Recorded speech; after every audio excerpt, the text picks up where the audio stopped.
माध्यमिक शिक्षा विभाग की नाकामी की वजह से आज 5 लाख छात्रों के भविष्य पर बड़ा संकट आया है। उन्हें 7 लाख, माफी चाहूंगा, 7 लाख के करीब ये छात्रों का आंकड़ा है। उन्हें बड़ी मायूसी हाथ लगी है। ऐसे में आज मैं आपको इस विभाग की हर खास जानकारी देना चाहता हूं कि कैसे ये विभाग काम करता है। देखिए, इस विभाग की फंक्शनिंग को अब आप समझिए। माध्यमिक शिक्षा विभाग, जिसकी नैतिक जिम्मेदारी है परीक्षाओं को कराना, प्रवेश परीक्षा परिणाम तीनों का ध्यान रखना। देखिए किस किस की नैतिक जिम्मेदारी है। नंबर 1, अफसर अपर मुख्य सचिव आराधना शुक्ला अगस्त 2019 से इस पद पर हैं। इनके जिम्मा है पूरे माध्यमिक शिक्षा विभाग की देखरेख, परीक्षा परिणाम और प्रवेश परीक्षा परिणाम तीनों को दुरुस्त करना। लेकिन पेपर लीक का यह मामला सामने आ गया। इससे 3 दिन पहले एक और पेपर लीक हुआ था, मैं ये भी बता दूं, वो संस्कृत का पेपर लीक हुआ, बलिया में ही लीक हुआ। तो बड़ा सवाल उठता है। ठीक है, डीआईएसओ जो डिस्ट्रिक्ट इंस्पेक्टर ऑफ स्कूल्स है, उसकी जिम्मेदारी है काम करने की, लेकिन बड़ा सवाल यहां पर यह भी उठता है, इन अधिकारियों से मेरा वो सवाल है कि एक ऐसे डिस्ट्रिक्ट इंस्पेक्टर ऑफ स्कूल की आपने बलिया में तैनाती की जो पहले भी पेपर लीक का आरोपी रह चुका है। ये सवाल, प्रतापगढ़ में आरोप लगे थे और उसके बावजूद बहाली हुई, उसी पद पर बहाली हुई। तो यह नैतिक जिम्मेदारी इन अफसरों की बनती है, क्योंकि मैं आपको बता दूं कि कहां किस जिले में किस अफसर की तैनाती हो रही है। मंत्री के पास फाइल आती है, उसको किसी का बैकग्राउंड पता करने के लिए अधिकारी से ही वो फीडबैक लेता है। लेकिन अधिकारी कैसा फीडबैक देते हैं, यह तस्वीर आपके सामने कि एक व्यक्ति जो जिस पर पहले भी आरोप लगे हैं पेपर लीक के, प्रतापगढ़ में, वो व्यक्ति बलिया में बना डिस्ट्रिक्ट इंस्पेक्टर ऑफ स्कूल। और 3 दिन पहले संस्कृत का पर्चा वहां लीक और आज अंग्रेजी का पर्चा लीक हुआ, जिसके बाद यह हाय तौबा मची। अब इन अधिकारियों की जवाबदेही तय होनी चाहिए।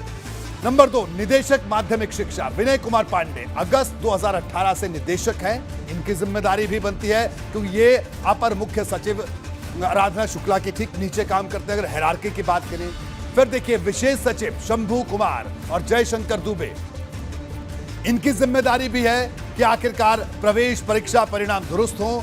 सचिव माध्यमिक शिक्षा परिषद दिव्यकांत शुक्ला, ये साहब है, इनकी भी जिम्मेदारी बनती है क्योंकि ये भी स्टेक होल्डर है इस पूरे मामले में। नंबर 5 की अगर बात करें, ज्वाइंट डायरेक्टर शिक्षा हर मंडल में होता है, तो ज्वाइंट डायरेक्टर शिक्षा की भी जिम्मेदारी है कि आपके मंडल में इतना बड़ा अगर हेरफेर हुआ तो कैसे हुआ। जिला विद्यालय निरीक्षक DIOS, जिसे डिस्ट्रिक्ट इंस्पेक्टर ऑफ स्कूल कहते हैं, हर जिले में होता है और DIOS को आज अब हिरासत में ले लिया गया है। ये वही व्यक्ति है जो प्रतापगढ़ में भी पहले यही आरोप लगे और अब वो बलिया में सेवाएं दे रहा था। तो इन तमाम अधिकारियों पर इसलिए ये सवाल उठना लाजमी है कि अगर ऐसे अफसरों को जिले में तैनाती दी जाती है, अगर क्योंकि तैनाती आपकी कलम से हुई है, तो इसलिए जवाब आपसे जरूर मांगा जाएगा। बढ़ते आगे और अब आपको यह बता देते हैं कि आखिर मैं इसे बार बार पेपर लीक की सीरियल स्ट्राइक क्यों कह रहा हूं। दरअसल ऐसा पहली बार नहीं हुआ। अब माध्यमिक शिक्षा से जुड़ी परीक्षा का पेपर लीक हुआ हो, हर बार इस मामले में सख्त एक्शन हुआ, लेकिन पर्चा लीक होने की घटनाओं पर अफसर पूरी तरह से लगाम नहीं लगा पाए। जी हां, एक और नाकामी तमाम अफसरों की देखिए।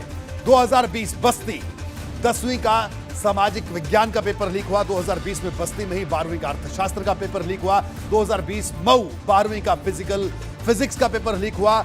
2020 में ही कौशाम्बी में 12वीं का अंग्रेजी का पेपर लीक हुआ।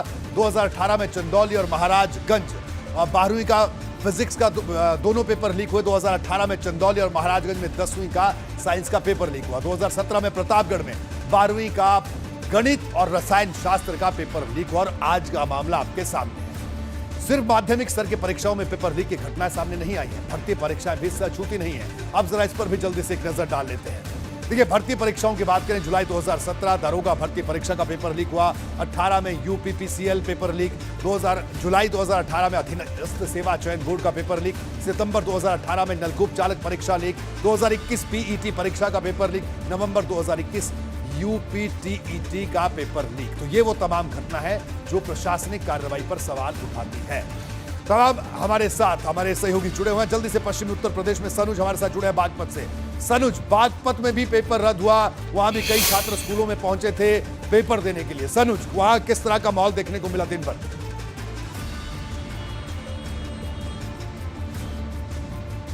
जी रोहित जी, देखिए बिल्कुल जो छात्र हैं वो निराश दिखे, परेशान दिखे और हताश दिखे, और इसके पीछे शिक्षा विभाग के अफसरों की नाकामी, उनकी लापरवाही और कुंभकर्णी नींद में सोना सामने निकल कर आ रहा है। अगर मैं बागपत की बात कर लेता हूं तो देखिए 14,107 छात्र ऐसे हैं कि जो इंटरमीडिएट की परीक्षा देने आए थे, लेकिन जब वो दरवाजे पर पहुंचे स्कूल के तो कह दिया गया कि घर चले जाइए, पेपर लीक हो गया है, आपका पेपर आउट हो गया है। शामली की बात कर लेता हूं तो देखिए शामली जिले में भी 10,705 छात्र ऐसे हैं कि जो परीक्षा देने आए थे उनको भी परेशानी उठानी पड़ी। और पास के जिले गाजियाबाद की बात कर लेता हूं तो वहां पर भी 22,000 छात्र थे। करीब 47,000 ये वो छात्र हैं कि जिनके भविष्य से खिलवाड़ किया गया है।